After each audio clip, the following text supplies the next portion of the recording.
Muito boa tarde para você. Chegamos com o Boletim Legislativo, hoje, segunda-feira, dia 16 de junho de 2025. Uma ótima semana. Trabalho de combate à dengue. Cidade realiza ações para reduzir a infestação de larvas do mosquito transmissor. O índice está acima do ideal. E São José já registrou 2 mortes pela doença. E a gente mostra também, nesta edição, como foi a audiência de prestação de contas da Secretaria de Saúde, realizada aqui na Câmara. Então, vamos juntos. Em cerimônia realizada aqui na Câmara Municipal, a Associação Brasileira das Forças Internacionais de Paz prestou homenagens a profissionais que se destacaram pelo compromisso e dedicação. O plenário da Câmara recebeu uma cerimônia para a entrega da Medalha de Mérito Cinquentenário Forças de Paz no Brasil, promovida pela Associação Brasileira das Forças Internacionais de Paz, a ABFIP, entidade reconhecida pela ONU. A solenidade foi presidida pelo vereador Rafael Pascucci, que foi um dos homenageados ao receber a medalha. Para a gente é uma honra, né? A gente fala sobre paz num mundo tão turbulento, que a gente só fala de guerra, e a gente poder hoje ter uma noite dedicada à paz, a Câmara Municipal fazendo esse papel institucional, e eu, com essa honra de receber a medalha e também de presidir, é diferente. São José é uma cidade tecnológica, uma cidade que olha para frente, mas a gente tem que cultivar esses valores. O Brás, que já foi secretário, estava aqui, é um boina azul que esteve lá nas trincheiras combatendo, e eu acho que hoje todos os homenageados aqui também, nas suas trincheiras diárias da informação, do empreendedorismo e também eu fui homenageado na política, na liderança.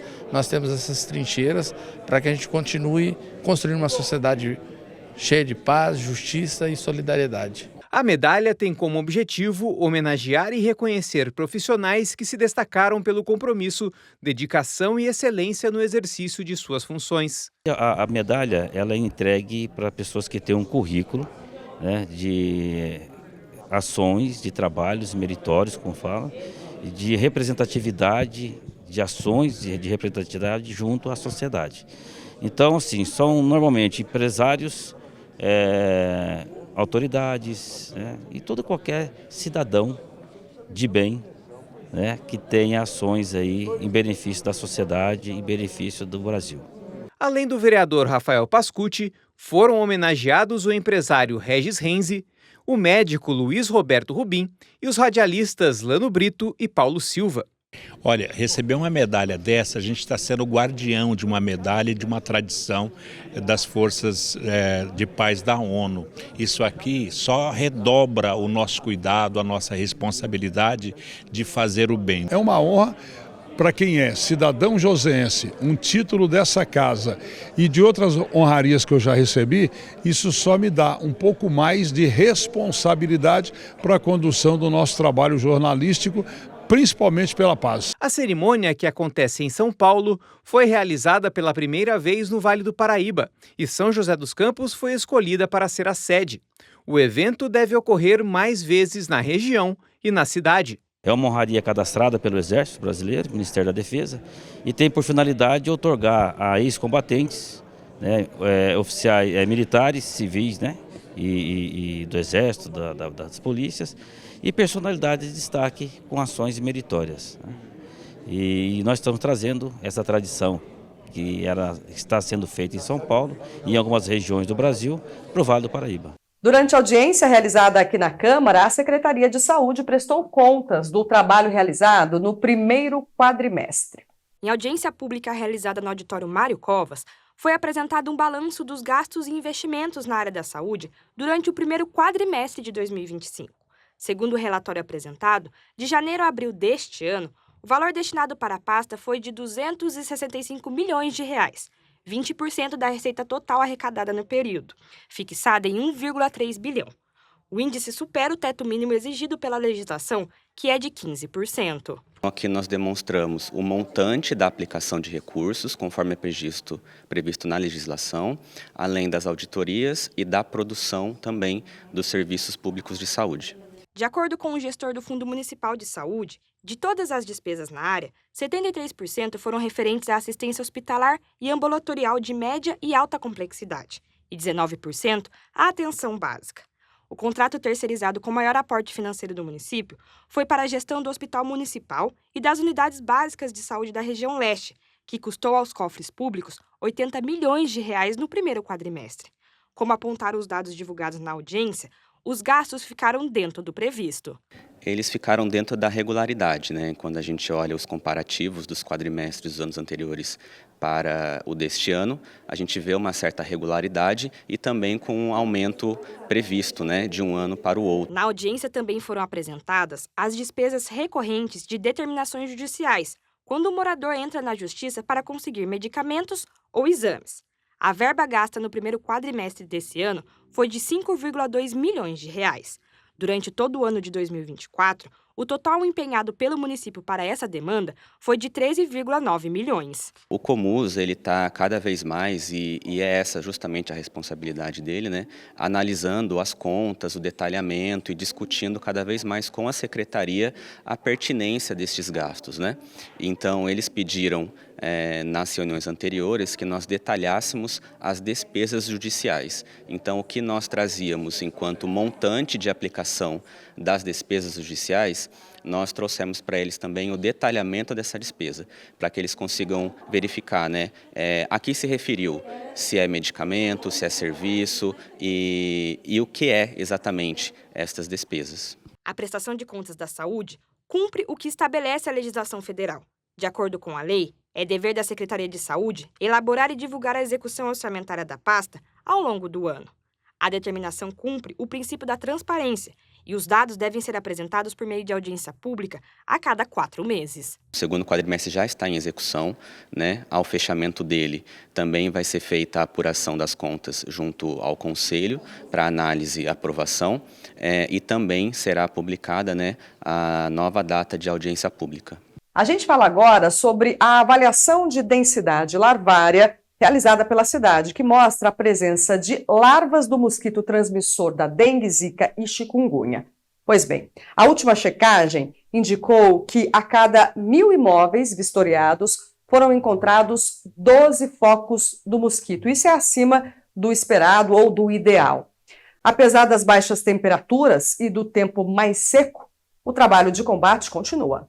A Zona Leste de São José foi a região escolhida para o trabalho de abordagem casa a casa desses agentes de combate a endemias. No imóvel do seu Laurentino, no Santa Inês 2, estava tudo certo. A equipe não encontrou nenhum foco do mosquito Aedes aegypti, o que deixou o morador mais tranquilo. Aliás, eu nem sei se aqui a peste teve alguém que teve dengue, né? Ninguém nunca viu comentário aqui nessa rua, aqui não, que alguém já pegou dengue, não. Tiveram sim, seu Laurentino. O bairro foi escolhido justamente porque casos de dengue foram confirmados por aqui. E mesmo com o perigo rondando as casas, muitos portões permanecem fechados para os agentes.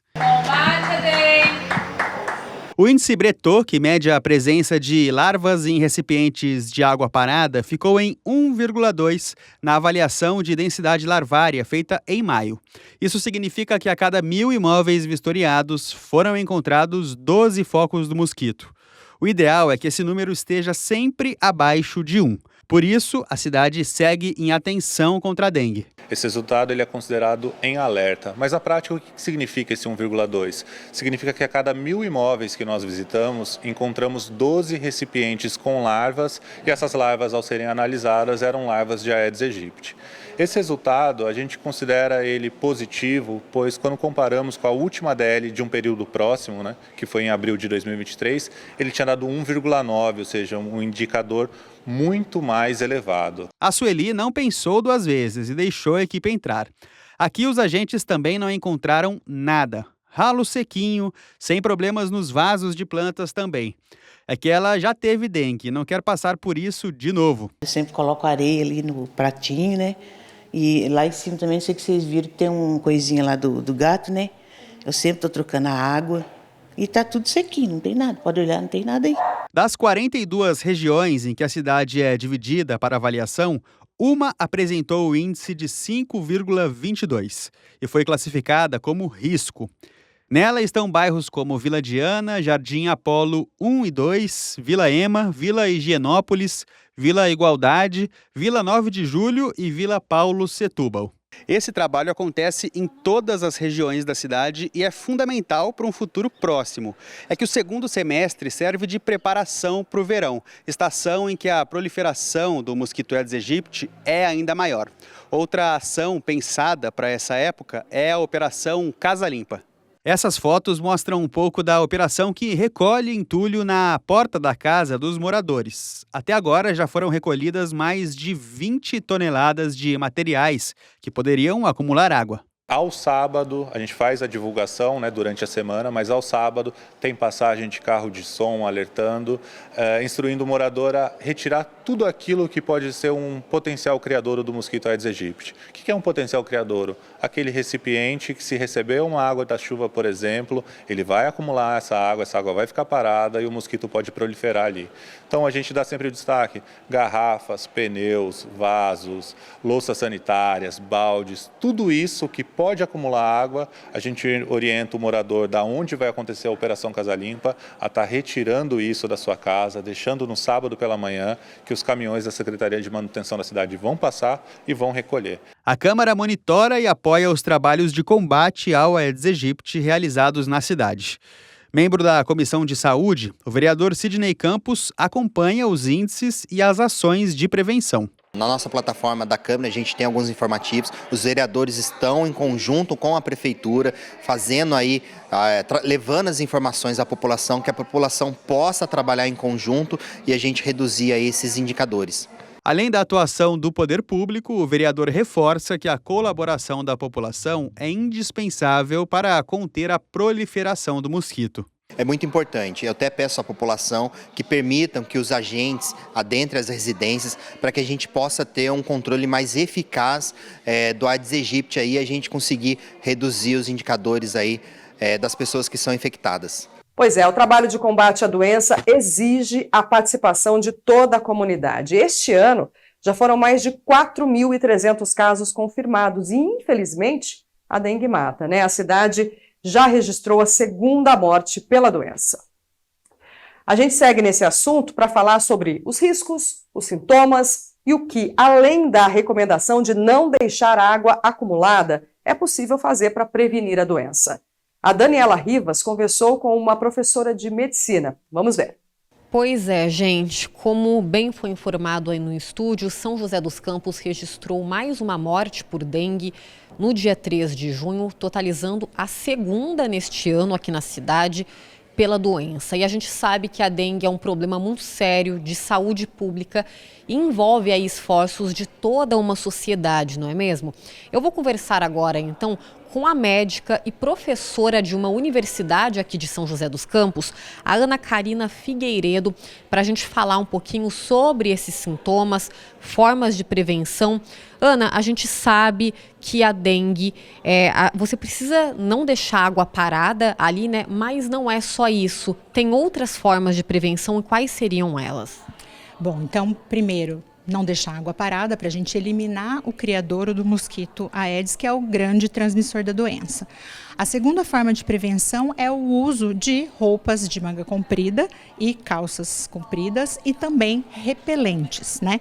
E também a doença. A doença agora tem uma vacina, né? Então, a vacinação contra a dengue também faz parte do conjunto de maneiras de prevenção da doença. Você falou do repelente, é importante a gente reforçar que o mais indicado são aqueles que têm icaridina na sua composição, né? Isso, a icaridina, ela é tem a maior eficácia, né, e a maior durabilidade também. Ela dura, dependendo do princípio ativo combinado, ela dura até 12 horas a prevenção. Então, geralmente de icaridina, eles são bons repelentes e podem ser utilizados. Nas crianças pequenininhas que não podem utilizar repelente, né, essas daí a gente tem que, então, telar a janela, colocar mosquiteiro sobre o berço, né? Tentar de todas as maneiras evitar com que a criança seja picada pelo mosquito. E que toda a comunidade esteja envolvida, né? Porque, como a gente falou, a vacina ela não está disponível ainda na rede pública para todas as faixas etárias, então é um cuidado a mais que a gente precisa ter, né? Vamos falar de sintomas, né? Quais seriam ali os sintomas para que as pessoas que estão no entorno também desse paciente possam ficar em alerta? Olha, geralmente, então, é uma doença febril, então você vai ter febre, você vai ter mau estado geral, então você vai ficar dores no corpo, né, mialgia intensa, cansaço, pode ter vômito, diarreia. Agora, um sinal de alerta importante é que você tenha esses sintomas e também tenha dor abdominal. Então, se você está tendo febre, mal-estar geral, dor no corpo, mialgia intensa e começar a ter dor abdominal, é hora de você procurar um serviço de saúde, porque a dor abdominal é um fator de alerta aí para a gente identificar possíveis sintomas de gravidade, tá? Sangramento no dente, né, vai fazer a higiene bucal, sangramento gengival também pode ser um fator de alerta que a gente tem que ficar de olho. E Ana, medicação. É importante a gente reforçar essa pauta, porque nem todos os remédios podem ser ingeridos por quem está com dengue, ou muitas vezes se a pessoa está ali na suspeita, não é recomendado. Quais seriam esses, né? Porque às vezes as pessoas se automedicam em casa e aí pode agravar o quadro. Os sintomas da dengue, eles também são comuns a outras viroses, né? Então, eles são sintomas inespecíficos. Então, o que a gente orienta? Teve febre? Medica com dipirona ou paracetamol. Não é recomendado que se use ibuprofeno, nem nenhum outro tipo de anti-inflamatório, e não é recomendado o uso de ácido acetil salicílico, que é o do AS, da aspirina, tá? Então, isso não deve ser utilizado. Preferir dipirona e paracetamol. E evitar de ficar se automedicando com outros tipos de medicação. Vamos medicar o sintoma. Teve febre, antitérmico. Teve náusea, teve vômito. Dá um antiemético aí. E não ficar se automedicando sem saber o que tem realmente. Isso é perigoso. E para a gente desmistificar rapidamente, a dengue, diferente de outras doenças, ela não é contagiosa no sentido, eu fiquei próxima de você, você vai me transmitir, né? Então é importante a gente desmistificar certas informações falsas também. Sim, as doenças virais geralmente elas são transmitidas, né? Ou fecal oral ou por gotículas de saliva, espirro. No caso da dengue, não. A dengue é transmitida por um mosquito, a picada de um mosquito contaminado. Lógico que a pessoa que tem dengue, ela vai ser reservatório, né? Se outro mosquito que não está contaminado picar, esse mosquito vai ficar contaminado e vai poder disseminar essa doença mais fácil. Mas não é ficando próximo uns dos outros, só porque você tem dengue e eu vou ficar perto que eu vou me contaminar. Não. A doença é transmitida unicamente pela picada do mosquito Aedes contaminado. Tá joia, então, doutora, muito obrigada, viu, pelas informações. Tá aí, pessoal, o recado dado, a dengue não é brincadeira, dengue mata, então vamos aí todo mundo fazer a sua parte. O poder público, como eu falei, tem de fazer aliações também preventivas, mas nós, enquanto comunidade, precisamos estar atentos aí nas nossas casas. Se for mesmo o caso, dá um toque no vizinho, porque é sim um problema de todos nós. Voltamos para o estúdio. É isso, não dá para baixar a guarda porque o assunto é muito sério. Estamos, sim, em um momento mais seco, mas como a gente viu hoje, nesta edição, na reportagem do Marvin Pinho, os cuidados agora não podem ser deixados de lado. Vamos aproveitar para ver como ficam as temperaturas na previsão do tempo. Na tarde desta segunda-feira, o sol aparece em meio à neblina, mas o clima segue frio. A máxima esperada será de 23 e a mínima será de 12 graus. Amanhã, terça-feira, o tempo segue parecido com hoje, com o sol aparecendo entre as nuvens. A máxima prevista será de 22, com mínima de 12 graus. Para quem está em busca de uma oportunidade, o PAT está com vagas abertas. Vamos conferir na agenda de serviço. O PAT, Posto de Atendimento ao Trabalhador de São José dos Campos, tem oportunidade de emprego para acabador de mármore e granito, ajudante de auxiliar de bar, ajudante de carga e descarga de mercadoria, ajudante de churrasqueiro, ajudante de obras, assistente de logística de transporte, atendente balconista, atendente de lanchonete, atendente de lojas, atendente do setor de hortifruti e granjeiros, auxiliar administrativo, auxiliar de almoxerifado, auxiliar de cozinha, auxiliar de limpeza, auxiliar de pedreiro, auxiliar de planejamento, auxiliar de serviços gerais, balconista, carpinteiro, caseiro, churrasqueiro, corretor de imóveis, cozinheiro, eletricista, eletricista montador, empregado doméstico diarista, empregado doméstico faxineiro, empregado doméstico nos serviços gerais, gerente de loja e supermercado, greidista, instalador reparador de linhas telefônicas e telegráficas, laboratorista de concreto, lavador de pratos, marceneiro de móveis, mecânico de auto em geral, motorista de caminhão, operador de caixa, operador de compactadora de solos, operador de escavadeira, operador de máquinas de construção civil e mineração, pedreiro, pintor, pintor de obras, promotor de vendas, repositor de mercadorias, serralheiro, soldador, técnico de instrumentação, técnico de materiais, técnico de suporte de TI, técnico em eletrotécnica, técnico em farmácia, tubista e vendedor interno. E ainda há vagas para pessoas com deficiência nos cargos de ajudante de obras e operador de teleatendimento ativo. Para se candidatar, é fácil. É só comparecer ao PAT levando RG, CPF, carteira de trabalho e o cartão cidadão. O PAT fica na Praça Afonso Pena, número 175, no centro. Conhecer o que diz a lei é essencial para exercer a cidadania. Por isso, aqui no Boletim, a gente sempre conta com a ajuda de especialistas no quadro Seu Direito.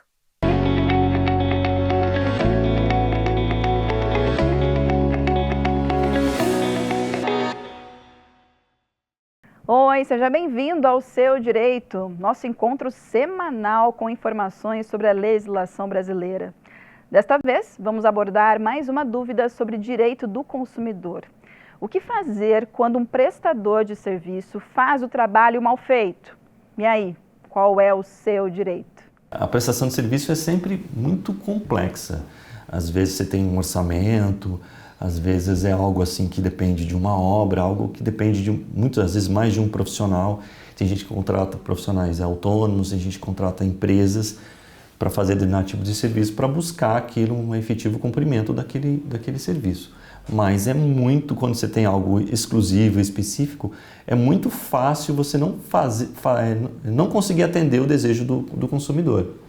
Quando acontece isso, é cabível sim a reparação desse dano, devolução proporcional do valor, até mesmo devolução total, dependendo do tamanho do problema. É importante, sim, procurar o PROCON nesses casos, quando não for cumprido o prometido, né? E até mesmo pode acabar indo, para quem deseja, buscar os direitos do ponto de vista judicial, através do juizado especial cível, né?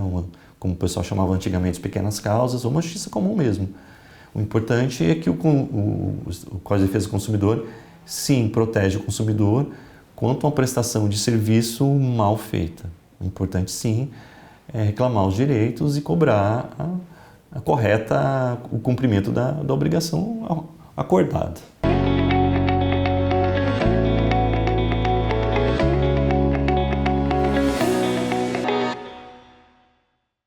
O Boletim Legislativo de hoje fica por aqui. Muito obrigada pela companhia. Toda a programação você também encontra no YouTube TV Câmara SJC. Fique agora com Vieira Júnior e Bruno Castilho no Hora do Esporte. Voltamos a nos encontrar amanhã. Até lá!